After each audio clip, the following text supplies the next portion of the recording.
السلام علیکم دوستوں، یہ کانپتے ہوئے ہاتھ اس بات کی گواہی دے رہے ہیں کہ جاوید اختر کا آج کیا حال ہوا کہ جو میجورٹی ہے دنیا میں وہ ایول ہے، تو یہ خدا ایکچولی ایول کے سائڈ پہ لگ رہا مجھے. بالکل بھی نہیں. خدا پاک کو ایول بولنے والے شخص کا فیس بھی دیکھ لیجئے، آخرکار ایول کیا ہوتا ہے آپ کو پتہ لگ جائے گا. 20 دسمبر 2025 ایک تاریخ لکھ دی گئی. ایک ایتھیسٹ اور ایک ایمان والے دونوں کے بیچ میں ایک ڈیبیٹ ہوئی اور ٹاپک رکھا گیا ڈز گاڈ ایگزسٹ، یعنی کہ کیا خدا موجود ہے. ایک جانب مفتی شمائل صاحب تھے تو وہیں دوسری جانب جاوید اختر. اسٹارٹنگ میں تو ایسا لگ رہا تھا کہ جاوید اختر اپنی باتوں سے پورے پبلک کو اپنے سائڈ کر لیں گے. یہی نہیں، جاوید اختر خود پوئٹ ہے، لیریسسٹ ہے، وہ لکھنا جانتے ہیں، لوگوں کو اپنی بات منوانا جانتے ہیں. 1945 کی بات ہے، ہمارا جب بھارت دیش، جب ہمارا انڈیا کچھ اس طرح سے نظر آتا تھا. پاکستان اور بنگلہ دیش بھی انڈیا کا ہی حصہ تھا، اور جیسا کہ ہم سبھی جانتے ہیں کہ اس وقت انگریزوں کی حکومت تھی، اور انگریزوں کی حکومت کے خلاف ایک مفتی صاحب، ایک مرد مجاہد آتے ہیں اور ایک فتویٰ دیتے ہیں انگریزوں کے خلاف جنگ لڑنے کا. اور یہ مفتی صاحب کوئی اور نہیں تھے بلکہ فضل حق خیرآبادی تھے. یہ مفتی صاحب کوئی اور نہیں بلکہ گریٹ گرینڈ فادر ہے جاوید اختر کے. اس کے فوراً بعد بے آف بنگال میں ایک جزیرہ ہے جس کا نام ہے انڈمان اینڈ نکوبار. یہ بھی ہمارے ہی دیش کا حصہ ہے.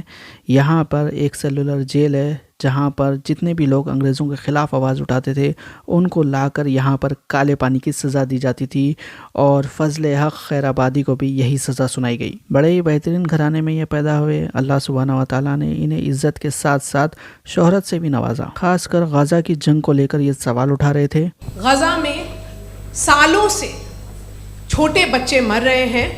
وہ ان کو اگر خدا مرسیفل ہے، ہم مانتے ہیں کہ اللہ تعالیٰ میں بہت طاقت ہے، تو وہ بچے کیوں مر رہے ہیں؟ دوسری بات یہ کہ اگر کنٹنجنسی کی جو آپ بات کرتے ہیں، پورے مسلم ممالک مل کر کے بھی ان غزہ کے بچوں کو کیوں نہیں بچا پا رہے ہیں؟ کیونکہ اگر وہ چاہتے، کیونکہ اللہ تعالیٰ ان پر حکومت کرتے ہیں، سب پر حکومت کرتے ہیں، تو وہ ان کو کیوں نہیں بچا؟ جی تھینک یو ویری مچ. بہت اچھا کیا آپ نے اس چیز کو ذکر کر دیا. میں اس کو اور اچھے سے ایکسپلین کرنے کی کوشش کرتا ہوں. دیکھیں، جہاں تک آپ نے کہا کہ غزہ کے بچوں کو مارا جا رہا ہے، دیکھیں دو ورلڈ ویو ہے، ایک ایتھیسٹک ورلڈ ویو، ایک تھیسٹک ورلڈ ویو ہے. بچے مر رہے ہیں دونوں ورلڈ ویو، لیکن ہمارا ورلڈ ویو کہہ رہا ہے کہ ریکمپنس ہے. یہ کہہ رہے ہیں کہ ان کا مرنا بیکار جانے والا ہے، کوئی اس کا ریکمپنس نہیں ہے، چونکہ ان کے یہاں آخرت اور اللہ کا کوئی تصور یا گاڈ کا کوئی تصور نہیں ہے. آپ نے یہ سوال کیا کہ گاڈ مرسیفل ہے، کیوں نہیں روکتا. یہ میں نے بتایا کہ یہ مسکنسیپشن ہے لوگوں کے درمیان کہ گاڈ کو صرف مرسیفل اور اومنیپوٹنٹ سمجھتے ہیں. گاڈ کے صرف یہی دو ایٹریبیوٹس نہیں ہیں، گاڈ کے کئی سارے ایٹریبیوٹس ہیں. ان میں سے الحکیم بھی ہے، ان میں سے آل وائز بھی ہے، آل نوئنگ بھی ہے. لہٰذا اگر اس دنیا میں کسی کو تکلیف آ رہی ہے اور گاڈ اس کو نہیں روک رہا ہے، وہ اس لیے نہیں روک رہا ہے چونکہ انسانوں کو فری ول دیا گیا ہے.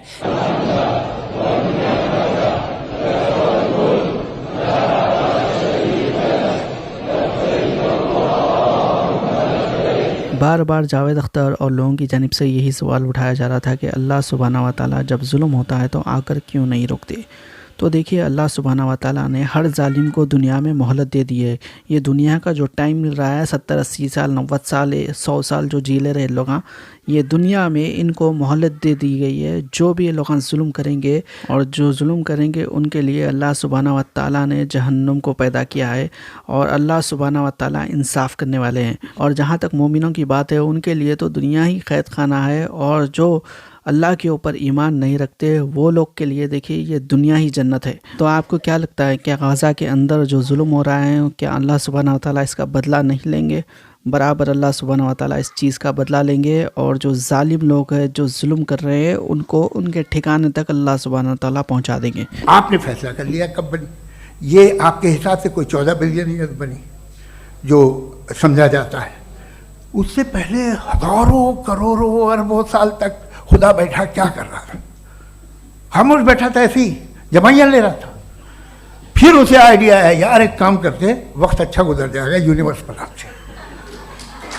سوچیے अभी देखिए यहाँ पे एक भाई ने ज़बरदस्त कमेंट किया, लोग जो तालियां मार रहे हैं उन लोगों के लिए कि जो लोग मुख्तलिफ़ खुदाओं में मानते हैं, यानी कि एक से ज़्यादा खुदाओं में मानते हैं, वो लोग अचानक से एक एथियस्ट को सपोर्ट कर रहे हैं, उसके लिए तालियां मार रहे हैं क्योंकि सामने अपोनेंट मुस्लिम है बोल के। सोचिए,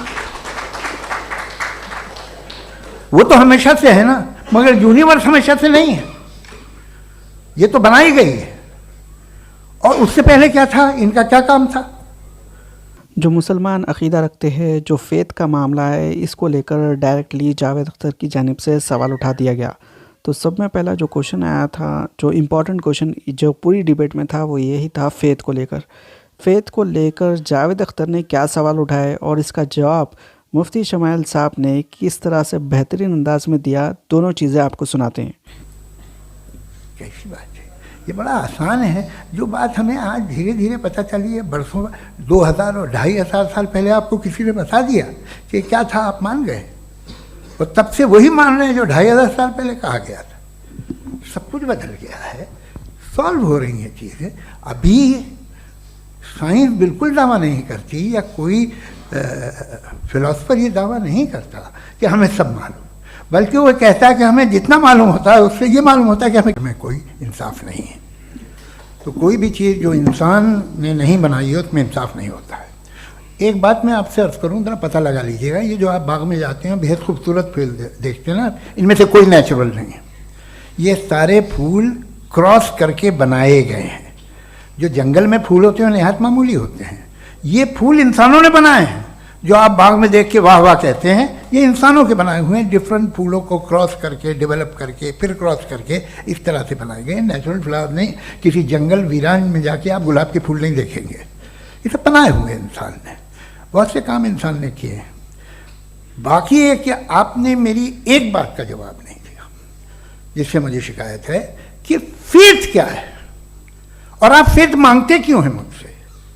आप तो लॉजिकल हैं, आपके पास तो सारे रैशनल्स हैं, आपके पास सारे सबूत हैं, तो आपको फेथ की डिमांड क्यों करते हैं? एटिमोलॉजिकली फेथ और बिलीफ का फर्क आप इस तरह नहीं कर सकते सर। फेथ सही भी होता है, गलत भी होता है। बिलीफ सही भी होता है, गलत भी होता है।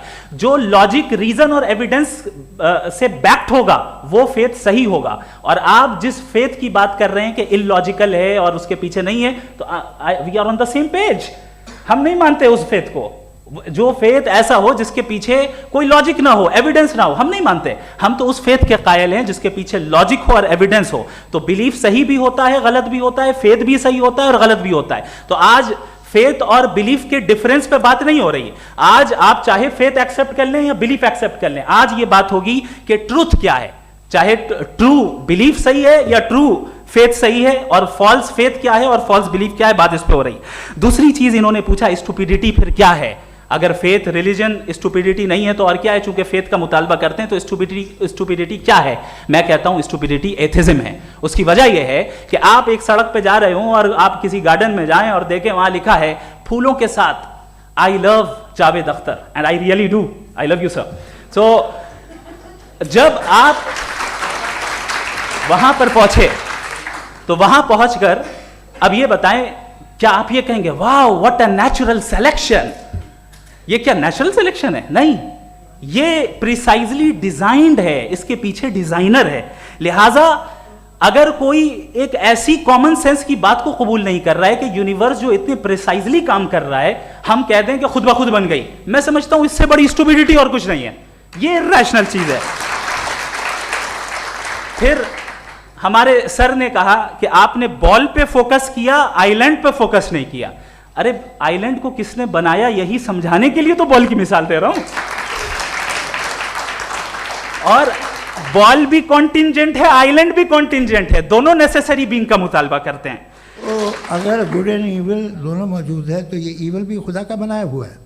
जी हाँ, खुदा का बनाया हुआ है। लेकिन अच्छा, चलो अच्छी बात। जी बिल्कुल, तो बिल्कुल खुदा ने बनाया। अभी तो ये है कि जो मेजॉरिटी है दुनिया में वो इविल है, तो ये खुदा एक्चुअली इविल के साइड पे लग रहा है मुझे। बिल्कुल भी नहीं, मैं बताता हूं। मेजॉरिटी में तो वो है। क्या बात कर रहे हैं भाई आप? मैं बहुत कोई भी जो मुंसिफ होगा, चाहे आपका अपना घर हो जिसके आप सबसे बड़े हैं, चाहे आपकी ऑर्गेनाइजेशन हो जो आप चलाते हैं, वहाँ पर आप इवल रखेंगे साबित करने को कि बाकी लोग शरीफ हैं। मेरी बात क्या सुनिए, ये आर्ग्यूमेंट ही गलत है? अगर- कि जब तक के कोई इवल नहीं होगा तब तक के शरीफ आदमी शरीफ नहीं लगेगा। अगर एग्जामिनर गलत ऑप्शन दे रहा है तो एग्जामिनर इविल नहीं हो गया, जो गलत ऑप्शन को सेलेक्ट कर रहा है वो फेल होगा।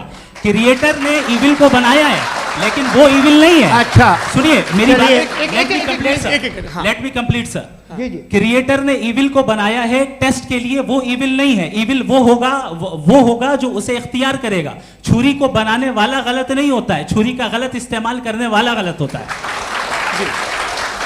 आप ये कह रहे हैं कि लोग डिसाइड करेंगे क्या सही है क्या गलत है, यही है? मेजॉरिटी डिसाइड करेगी क्या सही है क्या गलत है? अरे भाई बिल्कुल। मेजॉरिटी अगर ये कहे कि नाजी जर्मनी के साथ जिस तरह मेजॉरिटी थी कि जेनोसाइड करना सही है, आप जस्टिफाई करेंगे? उस वक्त आपका ये सवाल सिर्फ उसके बाद क्लोजिंग। हाँ उस वक्त प्लेनेट पे जो लोग थे हाँ। उनमें कितने लोग हिटलर को सही समझते? अच्छा, प्लेनेट की मेजॉरिटी तय करेगी सोसाइटी की नहीं। प्लेनेट की मेजॉरिटी गॉड के एग्जिस्टेंस को सही मानती है, आप क्यों नहीं मानते? ये हेलो हेलो हेलो मुफ्ती साहबों के जवाब सुनने के बाद जावेद अख्तर की बोलती कुछ इस तरह से बंद हो रही थी जैसा कि आप लोगों ने देखा।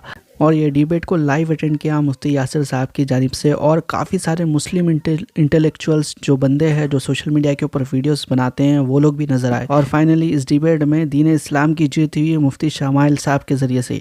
हज़रात की दुआओं का नतीजा है, अल्लाह का फजल है अल्हम्दुलिल्लाह। मेरा इसमें कोई कमाल नहीं, महज अल्लाह का फजल है और पूरी टीम है इसके पीछे।